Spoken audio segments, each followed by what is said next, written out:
दोस्तों, मैं आज आपको ये बताने जा रहा हूँ कि सेवा समाप्ति क्या होती है।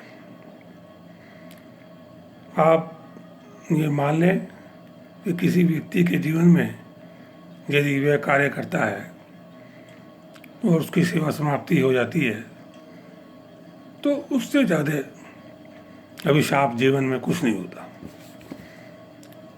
कहना इसकी रोजी चली गई, वो बैठा भी रोवे और खड़ा भी रोवे। ये बात सच्चाई है। ये वीडियो थोड़ी बड़ी बनेगी ज़रूर, लेकिन ये है कि मैं कोशिश करूँगा से कम बन जाए। तो मान लीजिए कोई व्यक्ति 5 साल 10 साल 20 साल काम कर रहा है प्राइवेट सेक्टर में ज़्यादातर, और उसकी सेवा समाप्त तुरंत हो जाए। जब वो काम पर जाए उसका मालिक कह दे भाई आपकी सेवा समाप्त की जा रही है, तो एक बहुत बड़ा कुठाराधार होता है जीवन में। जीवन छिन्न भिन्न हो जाता है। ऐसी स्थिति से बचने के लिए क्या करें, ये बहुत महत्वपूर्ण प्रश्न है।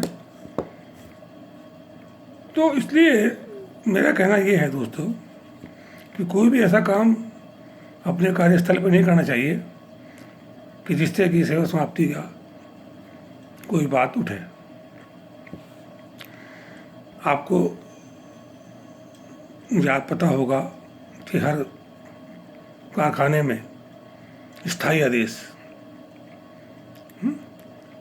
स्टैंडिंग ऑर्डर बोलते हैं उनको इंग्लिश में, वो बने होते हैं। उसमें सब नियम कानून बने होते हैं कि यदि आप इस तरह का अपराध करोगे तो उसके लिए सज़ा मिलेगी। ये जानना हर एक वर्कर को ज़रूरी है और सब जानते भी हैं। तो किसी भी तरह के अपराध से बचना ही चाहिए। अपराध तो कोई सा भी हो, बचना ही चाहिए। तो यदि आपने ऐसा कोई गलत कार्य किया है जो स्थायी आदेशों के विपरीत है, तो सेवा योजक जो आपका स्वामी है वो आपकी सेवा समाप्त कर सकता है।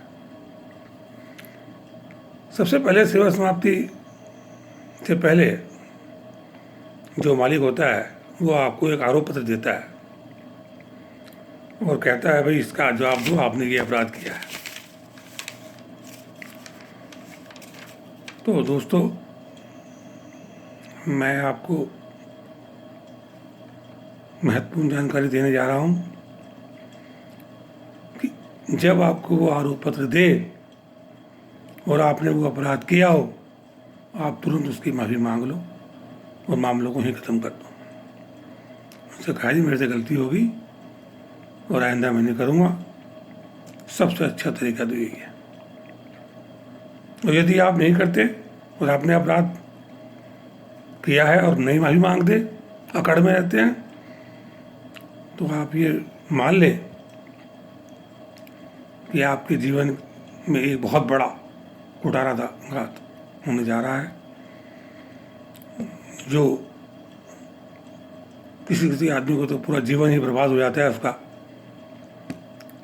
तो ऐसा कार्य ना करें, उसका जवाब देना होता है।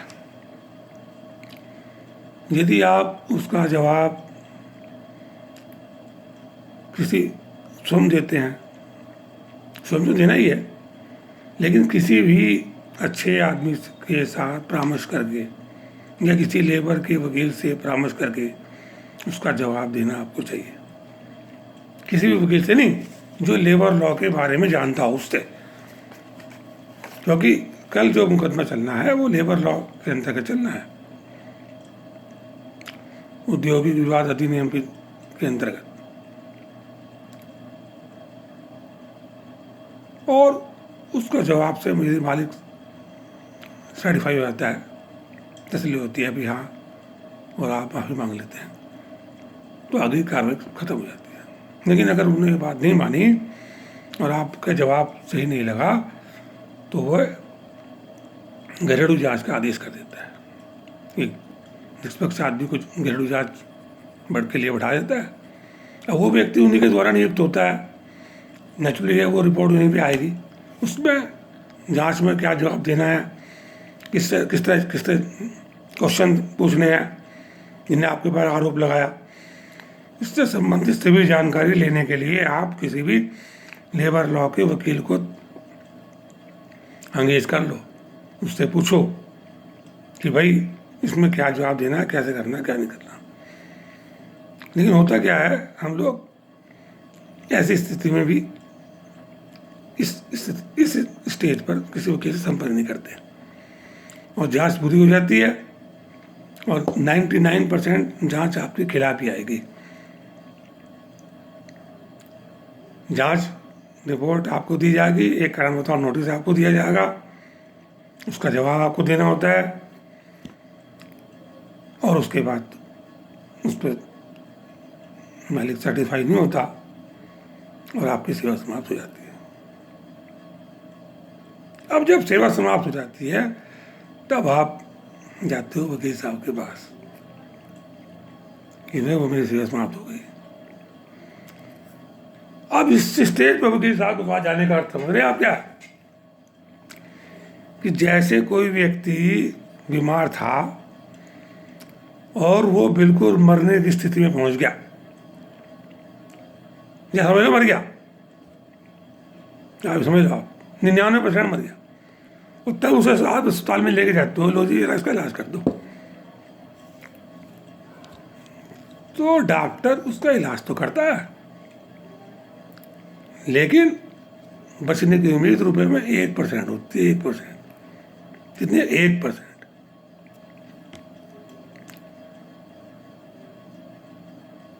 तो होगा क्या कि भाई वो आपका मुकदमा लगाएगा उद्योगिक विवाद अधिनियम की धारा 2A के अंतर्गत।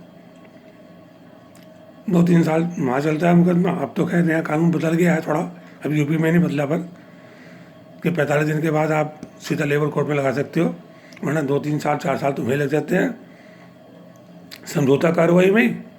उसके बाद वो रेफर होता है लेबर कोर्ट में और 5-4 साल वहाँ लग जा। और पहले तो क्या अभी भी बहुत से जगहों पे 15-20 साल लेबर कोर्ट में लग जा, और लेबर कोर्ट से मान लीजिए आप सही भी थे, आप मुकदमा जीत भी गए, अब अभी देख लो 15 साल 10 साल या 5 साल आपके परिवार की क्या स्थिति होगी और आपकी क्या स्थिति होगी। आजकल 1 महीने तनख्वाह नहीं मिला तो क्या हाल होता है, वो 15-10 साल तनख्वाह में तो क्या हाल होता है। अब मान लीजिए आप मुकदमा जीत भी गए तो इसका मतलब ये नहीं कि नौकरी मिल गई आपको। आप यकीन करो वो स्थिति ऐसी होती है जैसे जैसे आप बेहोशी हालत में ना वेंटिलेटर में थे, वेंटिलेटर हट गया आपका बस और आपको थोड़ी होश आई थोड़ी देर के लिए, ठीक नहीं हुए आप, मुकदमा जीतने के बाद ठीक नहीं हुए जी। मालिक लोग उस लेबर कोर्ट के आदेश के खिलाफ हाई कोर्ट जाते हैं 99% केसेस में, और वहाँ पर अच्छे से अच्छे वकील बैठे होते हैं। 99% केसेस में स्टे हो जाता है अवार्ड का, ये लेबर कोर्ट से आदेश होते हैं। और एक बार हाई कोर्ट से स्टे हो गया तो 10-15 साल को गया मुकदमा।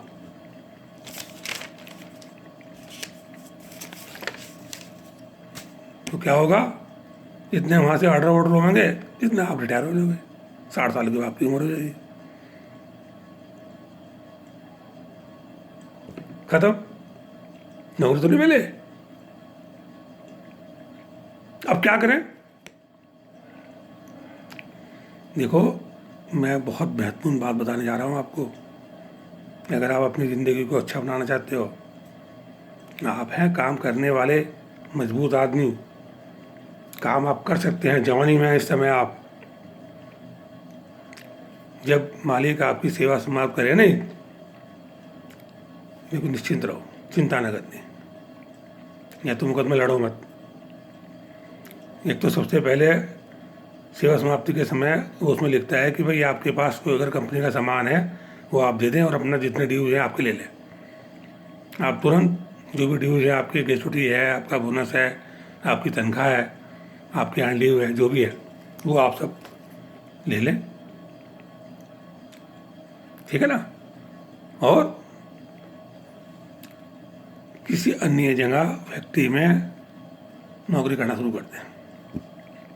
मुकदमा लड़ते ना, चलो लड़ लो, लड़ते रहो, किसी अन्य जगह काम करना शुरू कर दें।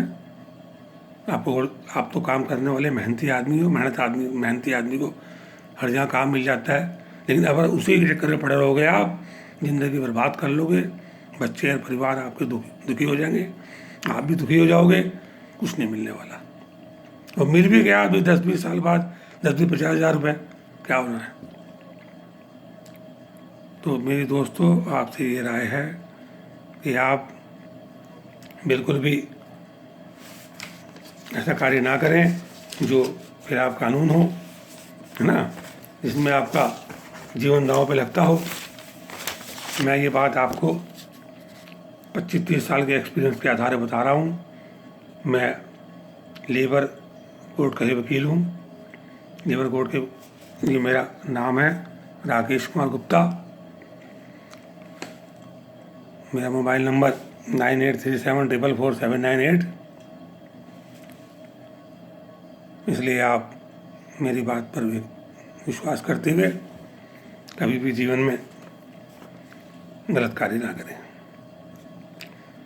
इसके अलावा यदि आपको कोई समस्या हो तो आप रोज़ाना शाम को 5 बजे से 6 बजे तक टेलीफोन पर, ये नंबर मेरा आपके पास है, मेरा ये यहाँ लगा हुआ भी है, आपने पढ़ भी लिया होगा, है ना, तो मुफ्त में जानकारी प्राप्त कर सकते हैं।